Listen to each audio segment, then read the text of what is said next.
ಆಜಿ ಮಸಾಲಾ. ಎಂತ ಅಡಿಗೆಯ ರುಚಿಯಾಗೋ ರಹಸ್ಯವು 20 ರೂಪಾಯಿ. ಸಿಲಿಕಾನ್ ಸಿಟಿಯಲ್ಲಿ ಹೆಣ್ಣು ಮಕ್ಕಳ ಸುರಕ್ಷತೆ ಮತ್ತೊಮ್ಮೆ ಪ್ರಶ್ನೆಯಾಚೆ ನಿಂತಿದೆ. ಹಗಲು ರಾತ್ರಿ ಎನ್ನದೆ ಬೀದಿಗಳಲ್ಲಿ ಕಾಮುಕರು ತಮ್ಮ ವಿಕೃತಿಯನ್ನ ಮೆರೆತಿದ್ದಾರೆ.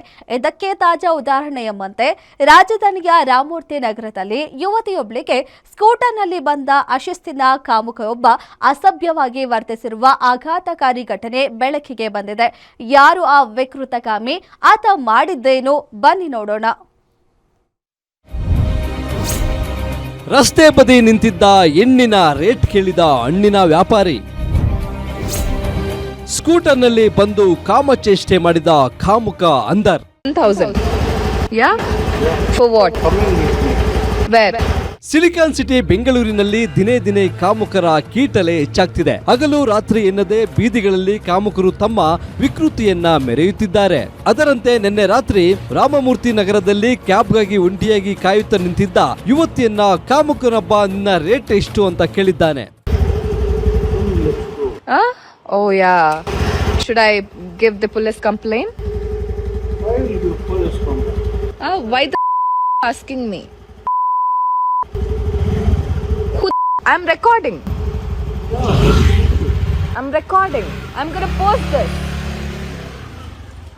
ಕತ್ತಲಲ್ಲಿ ಕರೆದ ಕಾಮುಕನನ್ನ ಕೊನೆಗೂ ಪೊಲೀಸರು ಬಂಧಿಸುವಲ್ಲಿ ಯಶಸ್ವಿಯಾಗಿದ್ದಾರೆ. ಅಂದಹಾಗೆ NRI ಲೇಔಟ್ ನಿವಾಸಿಯಾಗಿರೋ 42 ವರ್ಷದ ವಿಜಯ್ ರಾಘವ್ ಹಣ್ಣಿನ ವ್ಯಾಪಾರ ಮಾಡಿಕೊಂಡಿದ್ದ. ಈತ ಮೊನ್ನೆ ರಾತ್ರಿ ವ್ಯಾಪಾರ ಮುಗಿಸಿ ಬೈಕ್ ನಲ್ಲಿ ರೌಂಡ್ಸ್ ಬಂದಿದ್ದಾಗ ಈ ಕೃತ್ಯ ಎಸಗಿದ್ದಾನೆ. ರಸ್ತೆ ಬದಿ ನಿಂತಿದ್ದ ಯುವತಿಯನ್ನ ಕಂಡು ಉದ್ದಟತನ ತೋರಿದ್ದಾನೆ. ಅಷ್ಟೇ ಅಲ್ಲ, ಅಶ್ಲೀಲವಾಗಿ ಮಾತನಾಡಿಸಿದ್ದಾನೆ. ಇದರಿಂದ ಧೈರ್ಯಗೆಡದ ಯುವತಿ ಘಟನೆಯನ್ನ ಮೊಬೈಲ್ ನಲ್ಲಿ ವಿಡಿಯೋ ಮಾಡ್ತಿದ್ದಂತೆ ಅಲ್ಲಿಂದ ಪರಾರಿಯಾಗಿದ್ದಾನೆ.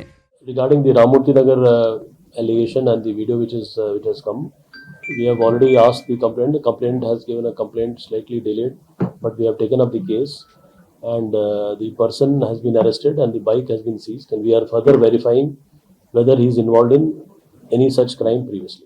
ಬಳಿಕ ಸಂತ್ರಸ್ತ ಯುವತಿ ತನಗಾದ ಈ ಕಹಿ ಘಟನೆಯನ್ನ ಸಾಮಾಜಿಕ ಜಾಲತಾಣದಲ್ಲಿ ಹಂಚಿಕೊಂಡು ಆಕ್ರೋಶ ವ್ಯಕ್ತಪಡಿಸಿದ್ದಾಳೆ. ಬಳಿಕ ಈ ವಿಡಿಯೋ ಆಧರಿಸಿ ಯುವತಿಯ ಪತ್ತೆ ಮಾಡಿ ದೂರು ದಾಖಲಿಸಿಕೊಂಡ ರಾಮಮೂರ್ತಿ ನಗರ ಪೊಲೀಸರು ತಕ್ಷಣ ಕಾರ್ಯಪ್ರವೃತ್ತರಾಗಿ ಆರೋಪಿ ವಿಜಯ್ ರಾಘವನನ್ನ ಬಂಧಿಸಿ ಜೈಲಿಗಟ್ಟಿದ್ದಾರೆ. ನಿಜಕ್ಕೂ ಯುವತಿಯ ಧೈರ್ಯ ಮೆಚ್ಚಲೇಬೇಕು. ಇಂಥ ಕಾಮುಕನ ವಿಡಿಯೋ ಮಾಡಿ ಆತನ ಮಾನ ಹರಾಜಾಕಿ ಜೈಲಿಗಟ್ಟುವ ಕೆಲಸ ಮಾಡಿದ್ದಾಳೆ.